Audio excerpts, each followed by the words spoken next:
Bismillahirrahmanirrahim. Brief explanation of Sunnah from overall understanding of Quran and Hadith.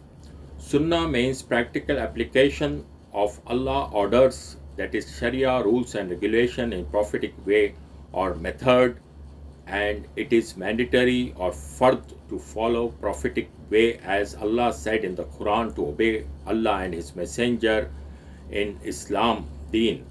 There are two main things in Islam, that is the faith, that are the beliefs in unseen things like about Allah, life after death, day of judgment, angels, Jannah and hell, that is etc. That is the beliefs or aqaid, in beliefs or aqaid.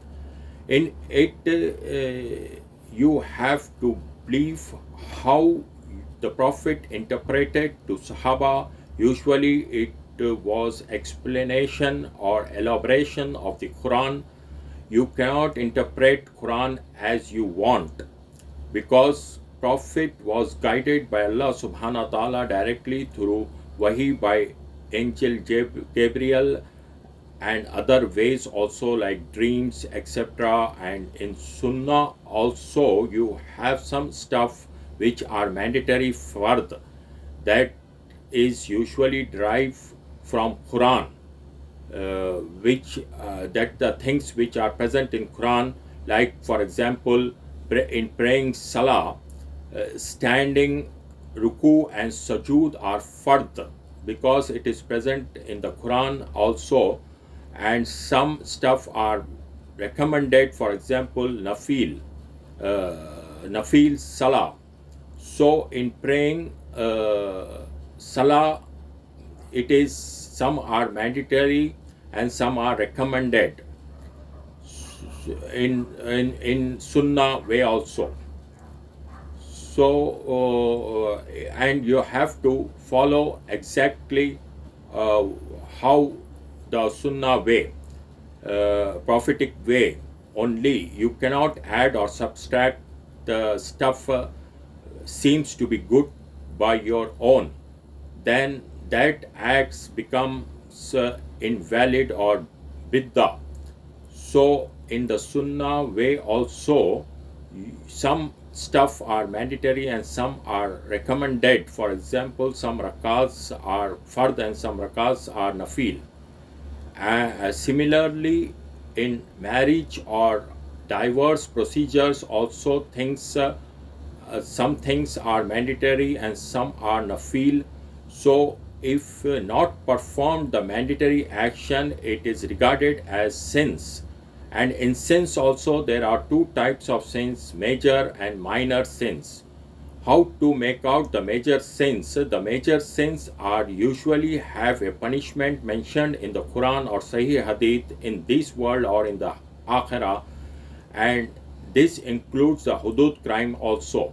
The performing the mandatory actions are rewarded, and regarding the recommended or nafil or optional stuff, by not performing that recommended nafil stuff, it is not punishable. But if you perform that action, you have extra rewards in the scale on the day of judgment. And the Sunnah nowadays derived from Sahih Hadith, and Sahih Hadith should be interpreted in the light of Quran, because Rasulullah explained or elaborated the Quran. So Hadith should be according to the Quran, but not against the Quran, as in the Hadith it is said that Rasulullah life is practically Quran.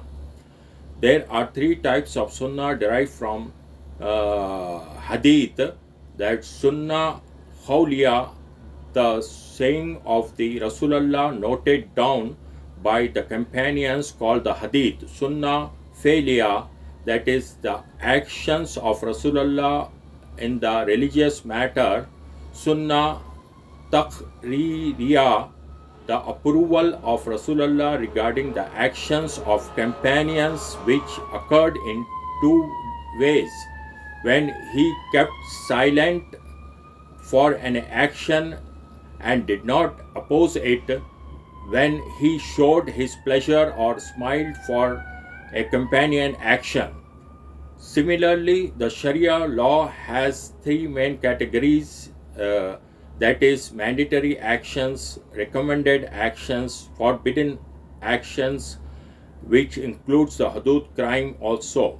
There are three main sources to derive Sharia law, that is the Quran, Sunnah, that is authentic hadith, and qiyas, analogical reasoning.